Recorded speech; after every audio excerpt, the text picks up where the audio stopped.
Muito bom. Hoje estou aqui com a Aparecida Amaral, ela é consultora, uma conhecida já de algum tempo, já fizemos trabalho juntos, que é um prazer falar com ela hoje.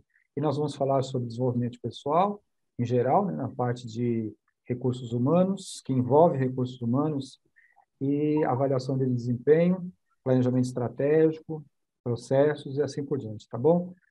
Fique aí, já peço para você se inscrever no canal, deixar seu like, fazer um comentário e compartilhar esse vídeo aqui para que a gente tenha mais outros vídeos desse tipo. Tá bom? Combinado? Vamos lá então.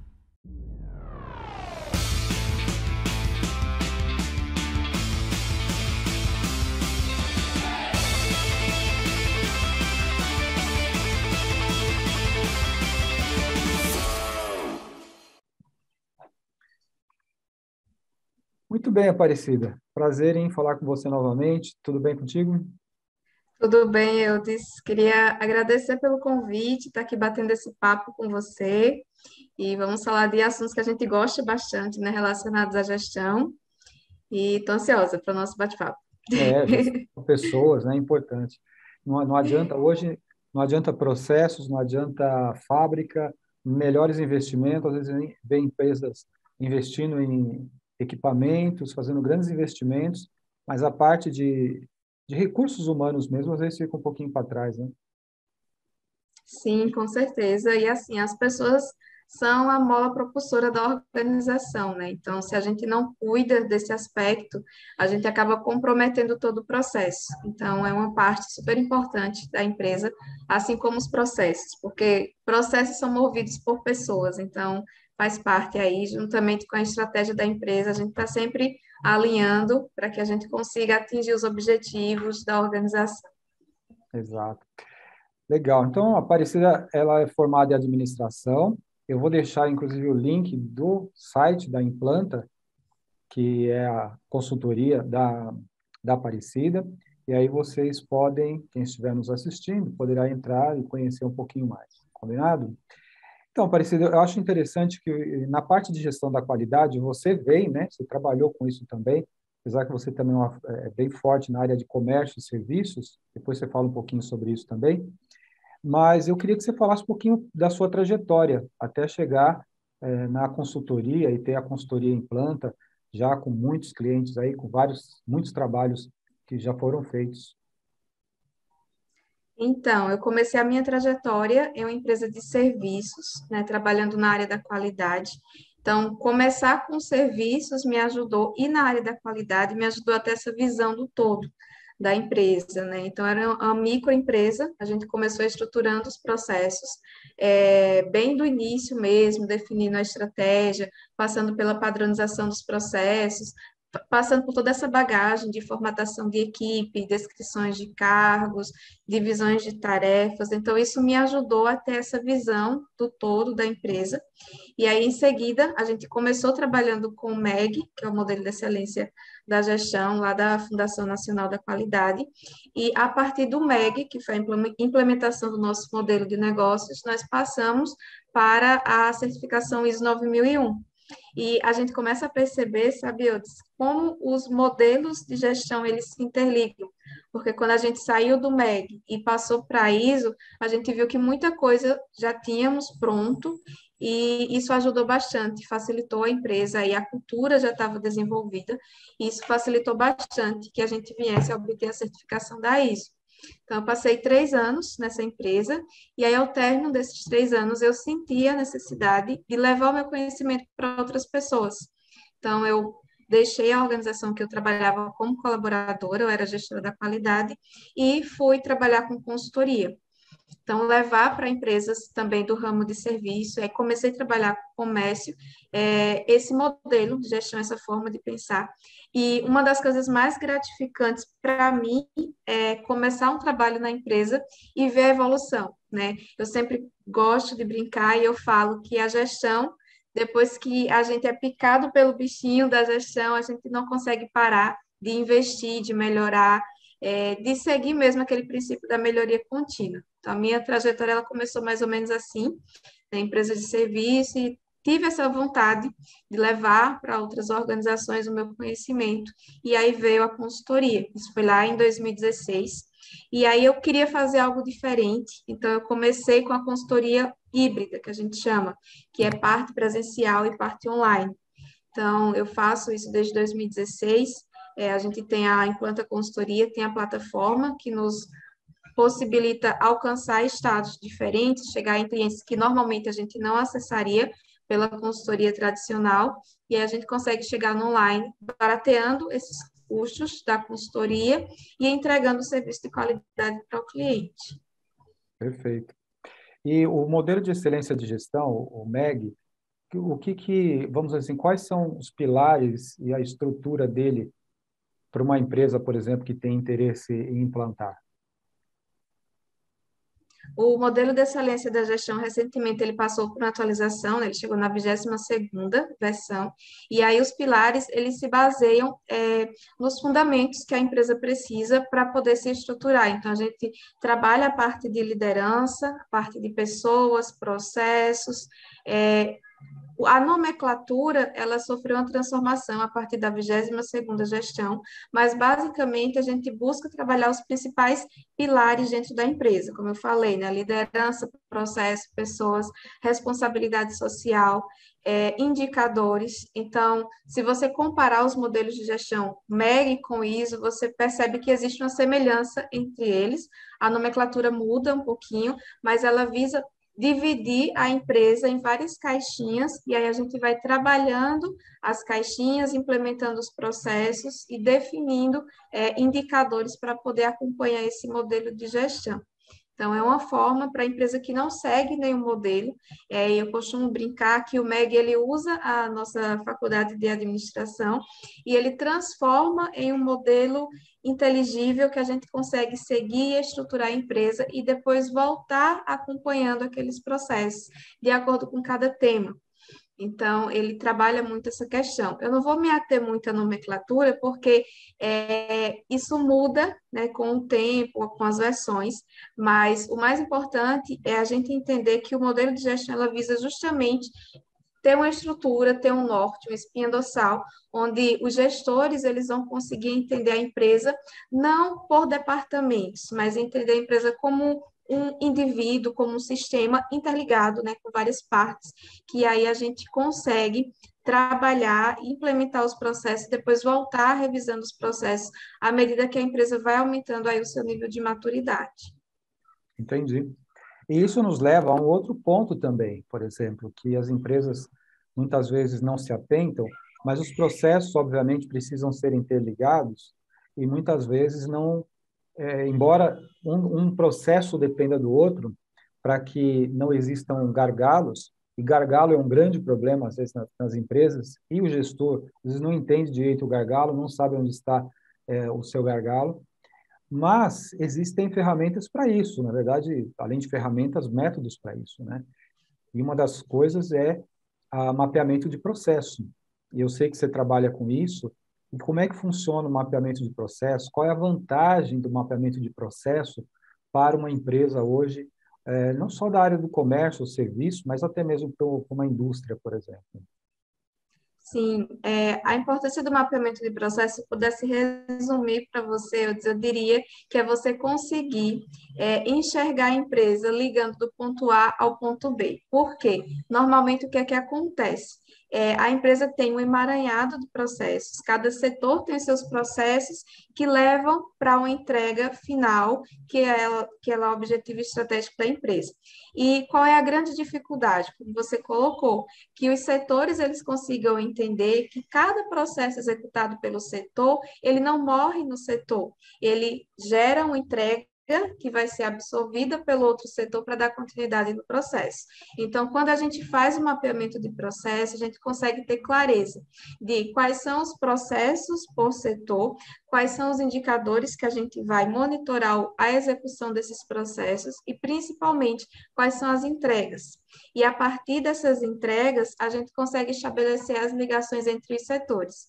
Então, fica muito claro quais são os processos principais, quais são os processos de apoio da organização e como que esses processos se relacionam para que a gente consiga atender o objetivo final, que aí a empresa define conforme a estratégia, mas geralmente geração de lucro e satisfação do cliente. São dois objetivos estratégicos que geralmente as empresas elas buscam, né? Como eu sempre gosto de falar, faturamento não é resultado. Então, se a empresa tem faturamento, mas ela não tem faturamento alto, mas ela não tem processos alinhados para que no final das contas ela gere lucratividade, dificilmente essa empresa ela vai conseguir se perpetuar ao longo do tempo. Então, para isso, a gente faz o mapeamento e ele não morre em si, como eu gosto de dizer, ele não fica na gaveta, ele é vivo e o mapeamento ele serve para ser revisado e melhorado ao longo do tempo, à medida que a empresa vai evoluindo. Então, é bem comum na prática, a gente faz o mapeamento de processos esse ano, roda esse mapeamento e à medida que o tempo vai passando, a gente vai observando os gargalos para poder sanar essas lacunas e fazer uma versão 2, 3, 4, enfim, daquele processo, sempre visando a melhoria. Então, esse é o grande objetivo assim que a gente busca com o mapeamento de processos. Correto. E é interessante que, com tudo isso, é certo que vai ter uma economia, evitar desperdício, não é isso? Porque, no final Isso, das contas, o objetivo principal é a empresa ser lucrativa, né? Como você falou, faturamento não resolve nada. A empresa pode ter um faturamento alto, mas lucratividade baixa, né? Então, o isso. importante é esse foco. E isso, o mapeamento de processo ajuda também a diminuir, enfim, acabar com, muitas vezes com desperdício, né? Verdade, porque o mapeamento ele traz luz para os processos, né? Então, muitas vezes a gente tem um ralo, está indo lá o recurso da empresa, a gente não sabe exatamente onde é, e quando a gente mapeia o processo, a gente consegue enxergar exatamente onde é que está aquele gargalo, consegue resolver. Correto. Perfeito. E isso é feito em forma de gráficos, assim? É feito em forma envolvendo todas as pessoas. E é legal porque é um processo que ajuda um processo a enxergar o outro. Às vezes, um profissional, Isso. ele sai da sua caixinha também, né? Como você falou, divide em caixinhas. Mas, muitas vezes, ele é obrigado a sair um pouquinho da sua caixinha para poder enxergar os processos anteriores, laterais, paralelos e os próximos, não é assim? Sim, com certeza. E ele passa a entender a importância da matéria-prima que ele recebe do outro setor, né? Quando eu falo matéria-prima, não necessariamente é físico, né, tangível. Informação também é uma matéria-prima que a gente usa para processos. E ele começa a entender que a qualidade do próximo processo que vai ser executado pelo próximo setor vai depender da entrega dele e vice-versa. A qualidade das informações ou matéria-prima propriamente dita que ele recebe também vai influenciar no processo dele. Então, a gente começa a fazer esse estudo até mesmo da cadeia de valor para que a gente consiga executar o processo da melhor maneira possível. Saber conhecer bem o perfil das pessoas e dos profissionais que trabalham com a gente. Isso é muito importante. E um dos trabalhos que você faz também, que é a avaliação de desempenho, ele ajuda a medir o desempenho dos colaboradores e também alinhar os objetivos individuais, porque às vezes o profissional ele está alinhado com a empresa, mas talvez ele não esteja alinhado com seus valores individuais, né? Isso pode acontecer, né? E é interessante que eu postei, inclusive, recentemente, um relatório que foi uma pesquisa, baseado em cima de uma pesquisa do LinkedIn, que mostra que o perfil do profissional atual, devido à pandemia, tudo que aconteceu, ele mudou bastante. Então, as pessoas estão valorizando mais o bem-estar, a flexibilidade, ela é muito valorizada agora, né, nesse tempo atual. Aliás, vou até deixar o link desse artigo que eu escrevi, são dois artigos, na verdade, falando que o gestor ou que o líder pode tirar proveito disso. E como é feito, então, esse mapeamento aliás, perdão, a avaliação de desempenho, Aparecida? Como é que você tem feito isso? Como é que você trabalha isso? Que ferramenta você usa? Então, falando sobre avaliação de desempenho, eu vou até usar um pedacinho da sua frase que você falou de objetivos individuais e objetivos organizacionais. Tem uma frase de Chiavenato que fala justamente isso, né? Que o grande desafio do gestor é alinhar os interesses ou objetivos individuais do colaborador com os objetivos da empresa. Então, só a partir desse momento é que a gente consegue realmente caminhar de mãos dadas para poder chegar lá no objetivo comum, que é o meio termo, né, a intersecção entre esses dois. E a avaliação de desempenho, ela serve justamente para conseguir avaliar como que está o percorrer desse caminho que foi trilhado pelo colaborador. Então, a avaliação de desempenho, ela serve para subsidiar o feedback que o gestor dá para o colaborador. Então, a gente vê muitas vezes o gestor com dificuldade de sentar com o colaborador e falar de forma assertiva quais são os pontos que ele está acertando ou errando, mas sem ferir a pessoa, sem falar diretamente para o indivíduo, apontando erros da pessoa. Eu costumo dizer que não existe erros da pessoa, pode existir gargalos que precisam ser corrigidos no processo que a pessoa está executando.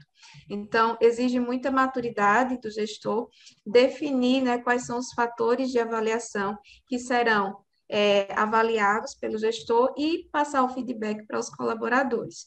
Então, falando um pouquinho de ferramenta, eu faço essa avaliação de desempenho online, a gente tem um método para isso, onde a gente tem os fatores de avaliação dividido por área, né? Então, a gente faz essa avaliação assistida, digamos assim, e a gente divide em alguns momentos. O primeiro momento é onde o próprio colaborador faz uma autoavaliação do seu desempenho, seguindo aqueles fatores pré-estabelecidos, e a gente conduz, né, orienta, não influencia, orienta, né? Se o colaborador tiver dúvida em relação a algum fator, a gente explica para que ele faça essa avaliação da forma mais consciente possível. Em seguida, o gestor também faz essa avaliação em relação a ele, e o colaborador tem a oportunidade de fazer a avaliação do gestor. Então, é o que a gente chama de avaliação 360 graus, onde todo mundo tem a oportunidade de, primeiro, se autoavaliar, no caso do colaborador, avaliar o gestor avalia o colaborador e também avalia os pares, né? As pessoas, os colaboradores avaliam os pares. Então, isso permite que a gente tenha essa visão 360, que não é uma visão unilateral. Eu sempre costumo falar nas consultorias, geralmente as empresas têm pelo menos 5 cadeiras com gestores. E quando eles avaliam os pares, tem até um cliente meu que ele fala isso, que quando mais de uma pessoa aponta para uma necessidade de melhoria daquele indivíduo, certamente aquela necessidade precisa ser ouvida. Então, a gente usa essa metodologia totalmente online, é feita a tabulação dos dados e, em seguida, a gente faz o feedback de forma assistida, para que o colaborador ele fique confortável, né, o gestor também, e que a gente conduza isso da melhor maneira possível. Então, para isso, a gente usa essa metodologia e ao término faz o retorno, o feedback e, principal, o plano de ação com as melhorias. Porque não adianta a gente avaliar, apontar, apresentar o raio-x com o resultado e a pessoa sair da reunião sem saber qual é o direcionamento que ela vai ter. Então, o produto da avaliação de desempenho é justamente o plano de ação com as ações que ela precisa implementar a partir daquilo que foi avaliado. Ah, legal. Muito bom. E o que você tem observado de resultado na prática, quando é aplicado, né? Como é que a empresa ela percebe os benefícios? O que que isso movimenta dentro da empresa? Quais são os resultados depois na prática que traz? Na prática, a gente observa uma mudança de comportamento, geralmente para melhor, né? A gente observa que as pessoas, uma vez colocadas diante do espelho, elas começam a entender o que é que o gestor espera delas enquanto liderados e vice-versa. Muitas vezes o gestor ele espera um determinado comportamento, porém ele próprio não realiza determinada ação que facilita esse comportamento por parte do colaborador. Então, as duas partes elas têm a oportunidade de conversar, como eu falo, frente a frente e poder fazer esse alinhamento de expectativas. Então, assim, o primeiro grande benefício que eu observo é o alinhamento de expectativas entre as partes. Em segunda, a gente observa a melhoria no comportamento, porque o colaborador, seja liderado ou líder, ele começa a seguir aquele plano de ação, que é justamente as melhorias que a gente propôs, e trabalhar nas questões de melhoria, seja de processo, seja de conduta pessoal, e aí a gente começa a ver essa melhoria na relação entre as partes, né? Elas tiveram a oportunidade de conversar, né? Uma comunicação não violenta, onde todos os fatores estão claros para ambas as partes, e a gente passa a avaliar o processo segundo os fatores, e não a pessoa propriamente dita. Perfeito. Até porque hoje a gente busca um lugar tranquilo para trabalhar, né? Se a pessoa levanta Isso, cedo e ela tem que, de uma maneira empurrada para o seu serviço, ou porque o processo que ela não gosta de trabalhar, ou porque é uma coisa que ela não gosta de fazer, ou porque o seu chefe é uma pessoa muito difícil de agradar, e às vezes também porque ela não tem um feedback apropriado. Ela não sabe isso. se está na direção certa. Às vezes, tudo que a pessoa precisa é que alguém lhe mostre a direção.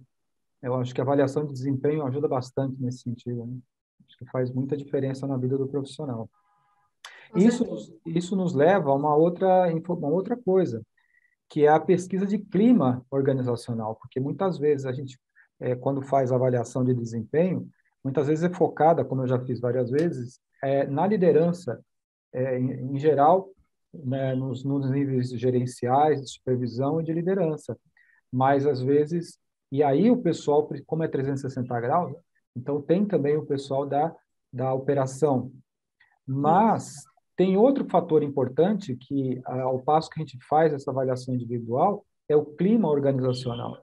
E o clima organizacional, o objetivo, então, é buscar o quê? As impressões, né? O que que esses colaboradores, eles pensam a respeito da empresa, não é isso? Como é que é feito esse trabalho? Como é que você tem feito esse trabalho? Isso. A pesquisa de clima a gente também faz de forma online. E aí, a grande diferença de você fazer a pesquisa de clima com a ajuda de uma consultoria, seja uma consultoria organizacional, ou até mesmo alguns psicólogos fazem isso, é que você tem a isenção. Né? Então, os colaboradores, eles têm a segurança que tem uma pessoa externa à organização que está coletando aquelas informações, tabulando, e o gestor, ele vai receber um relatório. É muito difícil, muitas vezes, para o gestor ele ser colocado diante do espelho e receber as possíveis críticas que a pesquisa de clima possa trazer. Então, a grande vantagem de você fazer a pesquisa de clima de forma assistida é que o colaborador ele sente a segurança de que ele pode responder as perguntas, né, que são perguntas estruturadas, seguindo a metodologia, e que o gestor ele vai conseguir ouvir aquele feedback sem necessariamente identificar a pessoa do colaborador. Então, eu gosto muito de trabalhar com a ideia que a gente precisa fazer um brainstorm para melhorar os processos e não criticar a pessoa que está apontando a melhoria ou a pessoa que precisa melhorar o processo. Então, a pesquisa de clima ela facilita, como o próprio nome sugere, né, a entender qual é o clima dessa organização e, de acordo com os diferentes fatores, a gente saber qual é a área que precisa ser melhorado. Então, é salários, é infraestrutura, é treinamento, é relacionamento interpessoal. Então, a gente começa a identificar e avaliar e direcionar esforços exatamente para aquela área que o colaborador está apontando que está deficitária. Muitas vezes, a empresa acredita que para poder ter um melhor desempenho dos colaboradores, precisa apenas aumentar o salário. E, na verdade, não é isso. Muitas vezes, com um simples benefício, uma simples melhoria no ambiente de trabalho, o colaborador ele já se sente muito mais estimulado para trabalhar e não necessariamente é a questão salarial que está fazendo com que ele não produza. Ou é algum tipo de relacionamento, seja entre os colegas ou com o gestor, que não está tão interessante, que ele acaba não produzindo tanto e também não tem coragem de expor essa informação. Então, a pesquisa de clima ela ajuda justamente a identificar qual é o gargalo ali no relacionamento entre os colaboradores da empresa e também com os seus gestores, para que a gente consiga sanar essas lacunas. Que ferramentas ou método você utiliza, Aparecida? Porque A tem gente diferente de fazer, né? Isso, a gente utiliza um formulário estruturado, e para isso a gente utiliza a nossa plataforma online, onde a gente faz a pesquisa com esse formulário estruturado, seguindo o nosso método. Então, o colaborador da empresa, ele tem acesso a essa plataforma, ele acessa por meio de login e senha, então ele não tem aquele risco de ter o formulário, né, o famoso formulário passando pela empresa, que é uma das grandes dificuldades. Quando a gente faz com papel, digamos assim, todo mundo tem que preencher o formulário e depois entrega para o gestor. E fica o receio. Nossa, será que ele vai olhar as minhas respostas, e aí com a nossa plataforma a gente dá o acesso direto para o colaborador, ele responde, envia de forma sigilosa, e a própria consultoria ela não identifica a pessoa do colaborador, porque ele não se identifica lá no momento da resposta do formulário. Né? Então, a gente consegue dar mais confiança, mais segurança para o colaborador, porque ele tem um acesso único, exclusivo e sigiloso, e a gente passa a tratar esses dados depois de um momento de feedback com a diretoria e também feedback para o restante da empresa.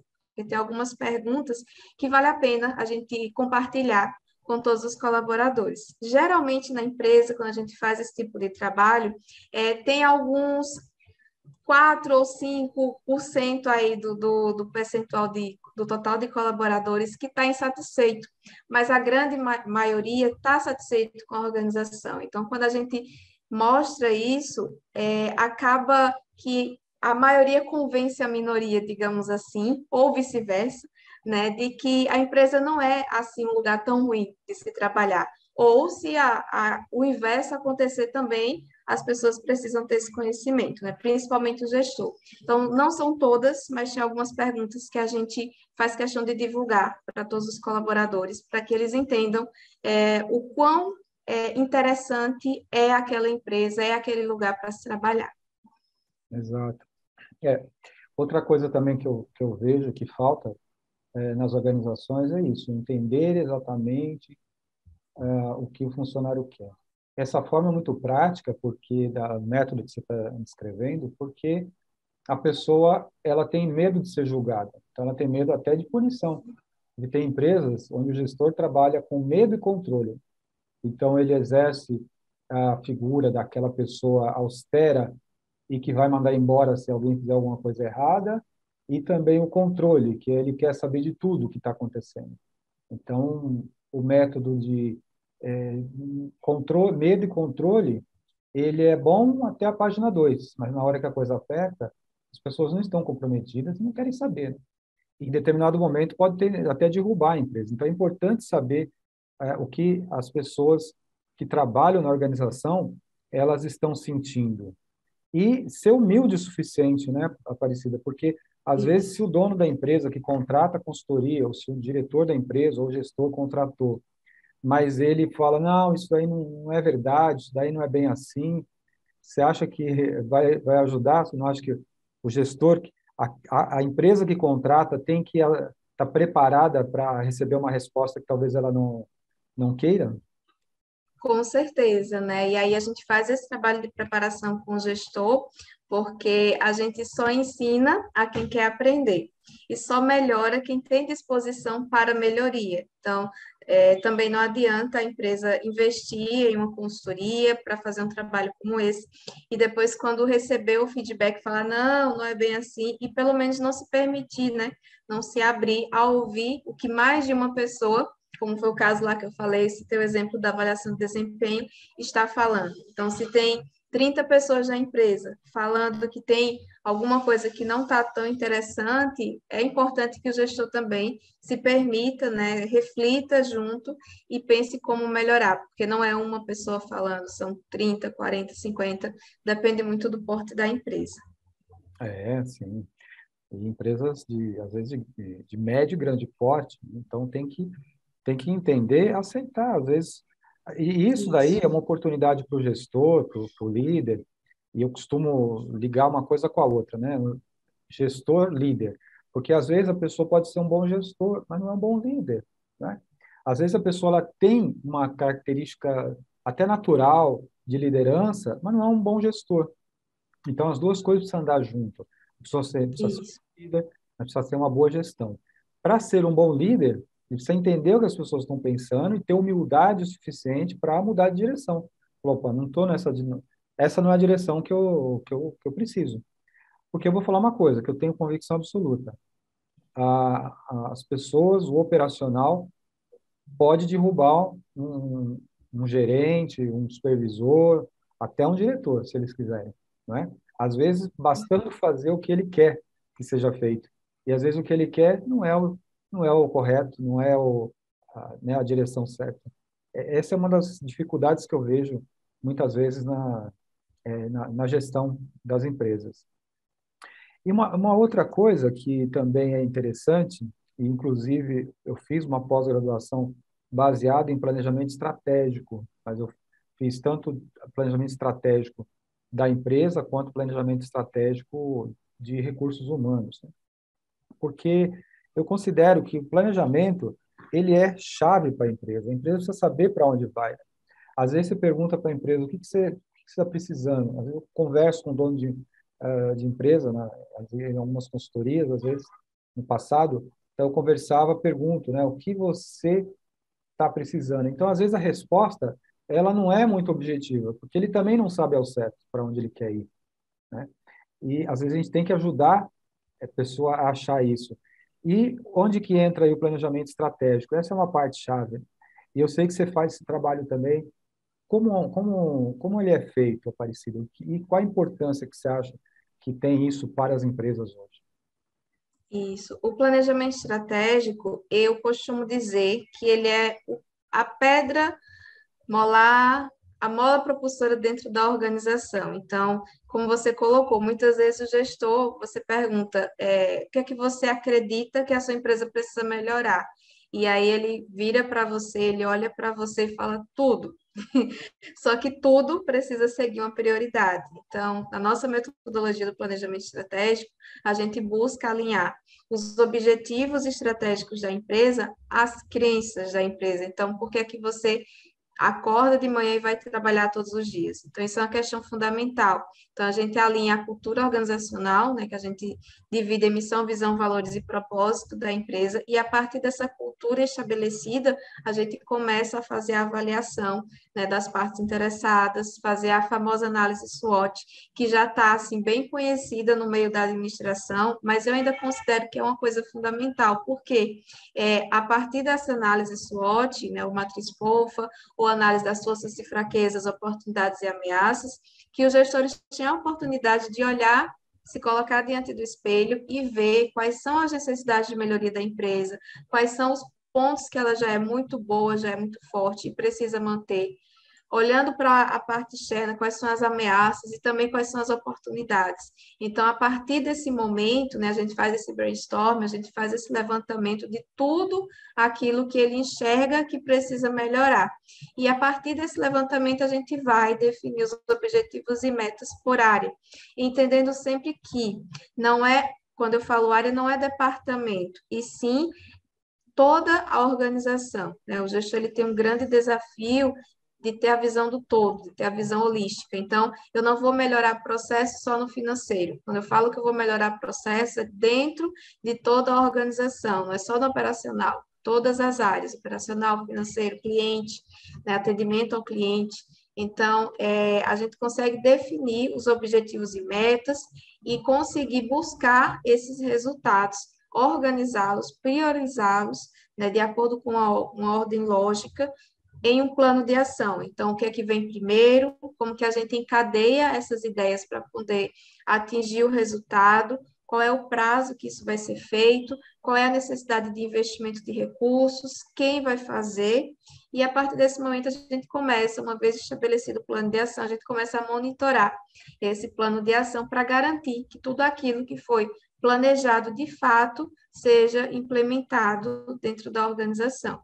Então, a gente segue esse passo a passo, nessa forma lógica, para chegar no resultado final.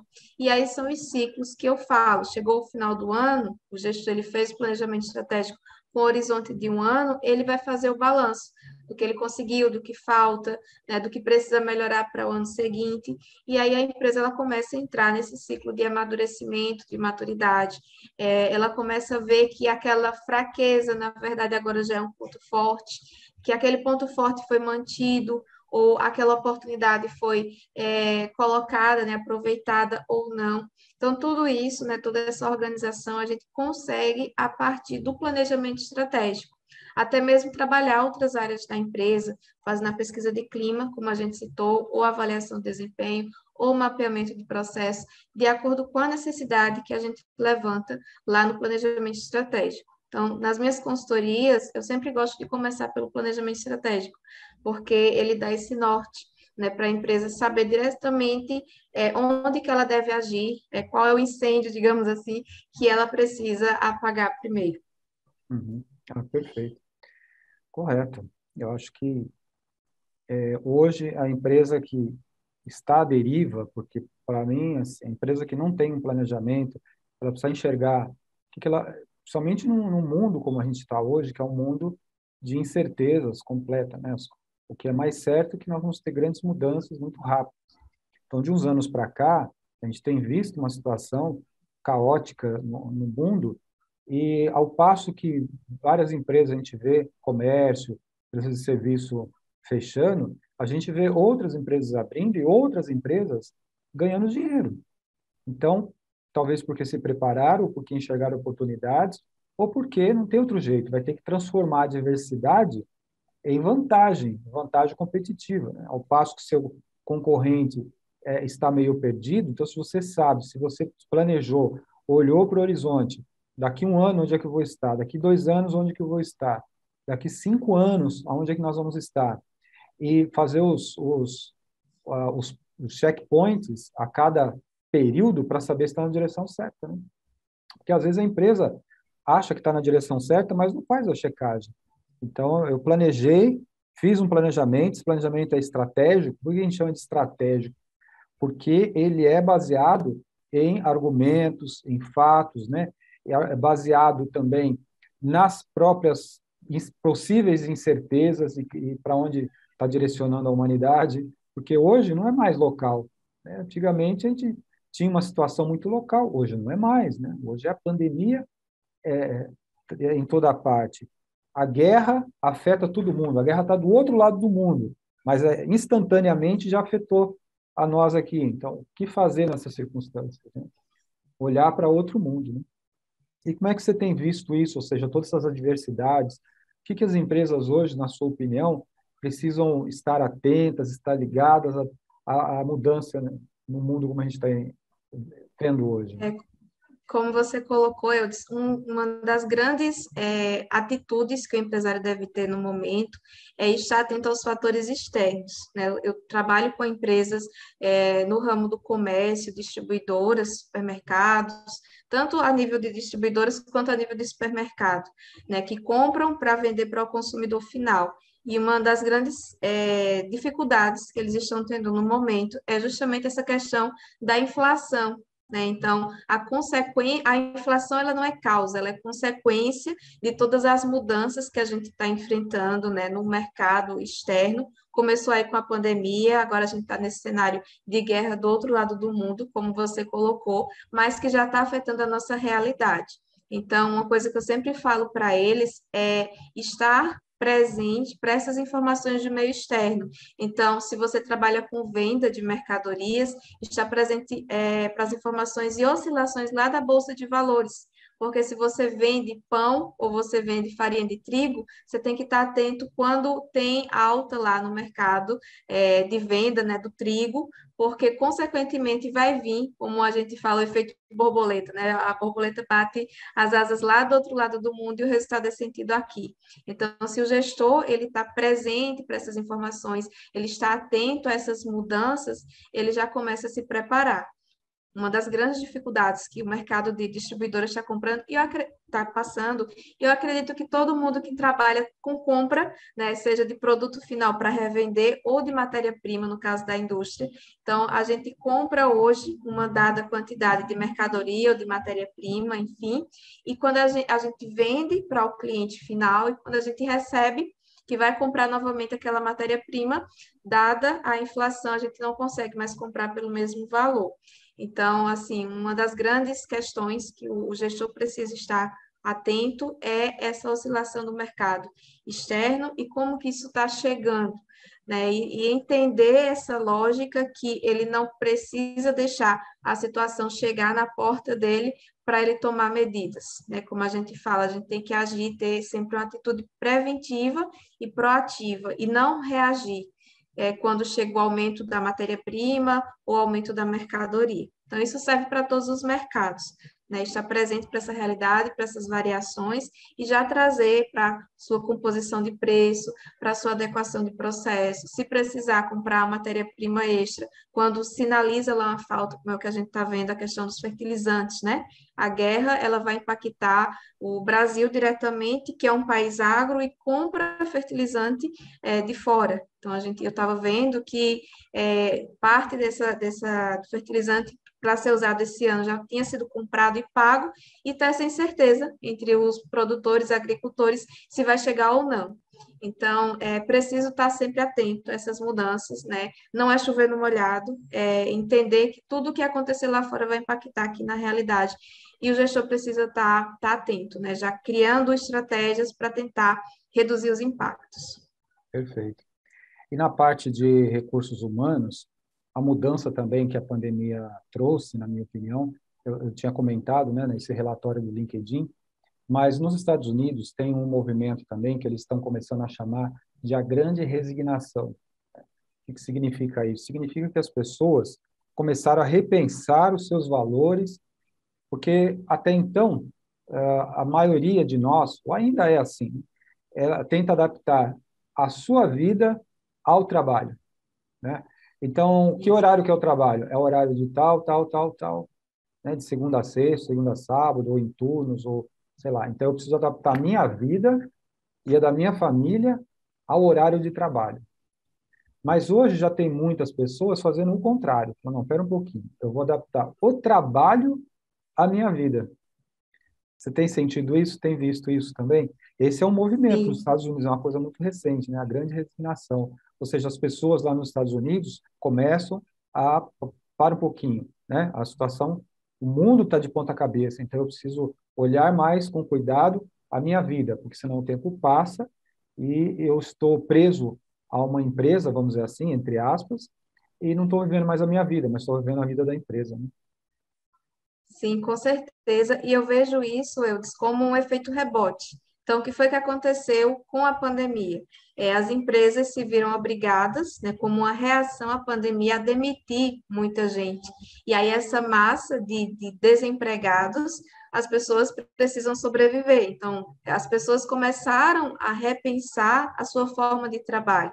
Então, a gente viu aí muitas profissões sendo criadas em plena pandemia, muitas pessoas se reinventando nas suas próprias profissões, e aí, quando está tendo essa retomada, né, as empresas estão até tendo uma certa dificuldade de contratar a pessoa naquele mesmo modelo de negócios, de trabalho que existia antes. Por quê? Porque as pessoas se viram obrigadas a fazer essa própria mudança. E aí é como você fala, quando a pessoa chega à conclusão de que, opa, eu consigo aqui desenvolver uma estratégia de negócios para prestar serviço, para trabalhar no horário que é mais conveniente para mim, para que eu consiga aproveitar melhor a minha vida, a minha família, ter mais qualidade de vida. Eu não preciso voltar para trabalhar no escritório como eu trabalhava 8 horas por dia. Então, efeito rebote, como eu coloquei, que as pessoas estão fazendo e a empresa ela acaba sentindo, né? Há quem diga que com a pandemia não mudou nada, porque logo que os casos foram sendo, né, reduzidos, as empresas começaram a trabalhar no mesmo, estão voltando, né, a trabalhar no mesmo modelo tradicional, todo mundo dentro da empresa. Mas eu costumo dizer que as pessoas que se atentaram, né, a grande massa que se atentou para outras possibilidades não voltou. E aí surgiram esses novos empreendedores, né, que é aquele empreendedorismo por necessidade, mas que, uma vez que despertaram para essa realidade, não querem mais voltar para aquele antigo modelo. É. E você que presta bastante serviço na parte para supermercados e, enfim, e pessoal de distribuidor, tem cadeias de supermercado ou hipermercados nos Estados Unidos, por exemplo, como Walmart, por exemplo, e outras que fazem o seguinte: elas estão começando também a ir para o lado, de certa forma, híbrido nas coisas. Por exemplo, lá você pode, se você liga para, ou faz a compra, liga não, mas você faz a compra ou pelo app ou pelo computador, e aí você fala, olha, às 16h30 eu vou passar aí para pegar. Só que lá tem o estacionamento, e o estacionamento é todo numerado.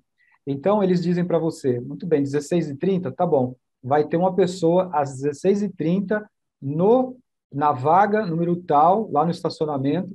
A hora que você chega lá, a pessoa está lá com o seu produto e te entrega o produto ali na hora.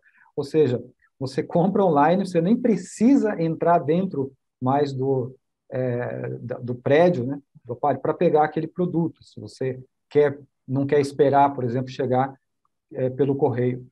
Então, a gente vê realmente a transformação hoje e as empresas que continuaram no modelinho muito quadradinho, muito preso lá como era antigamente, está fadada ao fracasso, muitas vezes, né? Ou até acompanhar o passo das outras empresas que já começam a enxergar mesmo o presencial, fazendo uma coisa híbrida com circunstâncias digitais, né? Enxergar isso, as possibilidades do que é possível no mercado, né, Aparecida? Sim, com certeza, né? Existe esse modelo, Eudes, e existe também o próprio modelo da compra sem fila. Tem até um aplicativo que ele tem esse nome, que o consumidor escolhe pelo aplicativo do supermercado e ele recebe em casa essa mercadoria. E aí você vê a inter-relação com os processos. A empresa ela só consegue implementar esse modelo de negócios, no caso do supermercado, que a gente está citando o exemplo, se ela tiver um estoque bem alinhado. E para poder ter um estoque bem alinhado, para bater lá com o aplicativo todos os produtos que estão cadastrados, ela precisa ter os processos estruturados. Então, você vê como que as coisas são cíclicas e se relacionam. Então, a gente está aqui falando de atendimento ao cliente, inovação no atendimento ao cliente, e, ao mesmo tempo, está relacionado com o processo de recebimento de mercadoria, armazenamento e logística, dentro, né, e fora também da organização. Então, as coisas elas se relacionam. Então, como você falou, a empresa ela só consegue acompanhar esse desenvolvimento se também ela estiver organizada internamente para poder, quando acontecer o evento, né, como aconteceu agora na pandemia, ela está preparada para poder reagir. Porque senão, se ela acontecer o evento, ela ainda vai se preocupar em mapear processo, organizar estoque, a oportunidade passa, né? Então, tem muito essa questão. Muito bom. Muito bem, Aparecido. Eu gostei de conversar, da nossa conversa. Acho que é muito útil, né? Não só eu aprendo mais, mas eu acho que as pessoas que nos assistem também vão tirar bastante proveito. Quero agradecer, então, a sua participação e deixar aí a parte final para você fazer os seus comentários finais, comentar alguma coisa que você desejar. Pode falar. Eu que agradeço, Eudes, pela oportunidade, pelo convite. Sempre é muito bom conversar com você, a gente sempre aprende muito junto. Você é um grande exemplo para mim, como pessoa, como profissional. E desejar, né, que as pessoas que estão assistindo esse nosso bate-papo tirem, né, o maior proveito possível, estejam presentes para essa necessidade de organizar os processos, né, a parte estratégica, o relacionamento com as pessoas, porque toda essa parte, né, não é um tempo que a gente gasta, é um tempo que a gente investe em melhoria, que consequentemente vai se refletir lá no atendimento ao cliente, no fortalecimento da marca e a forma como a nossa mensagem, né, é propagada. Eu sempre gosto de dizer que as empresas elas surgem para suprir uma lacuna que os outros órgãos, por exemplo, governamentais, não conseguiriam atender. Então, por isso existe a iniciativa privada, para poder levar esses produtos e serviços, né, para a população, e é uma troca. A gente vive em um ambiente onde cada empresa ela gera empregos e, ao mesmo tempo, ela oferta matéria-prima e ela compra de volta daqueles consumidores aquilo que é produzido por eles. Então, a gente vive nessa simbiose e se todo mundo buscar melhorar os seus processos, a gente acaba tendo uma melhoria como um todo nessa cadeia de valor e, consequentemente, os resultados, né, vêm para ambos, a gente tem mais produtividade, lucratividade e desenvolvimento, né, como pessoa e como empresa também. Perfeito. Obrigado, Aparecida. Eu Agradeço que agradeço. você que ficou até o final desse vídeo também. Obrigado por ter assistido. E se gostou desse conteúdo, se inscreva no canal, comente, dê seu like. Se você não gostou, também não tem problema, pode dar um, né, dislike, não tem problema nenhum. E deixe um comentário, compartilhe esse vídeo, tá bom? Obrigado por ter ficado até o fim e nos vemos no próximo vídeo. Tchau, tchau.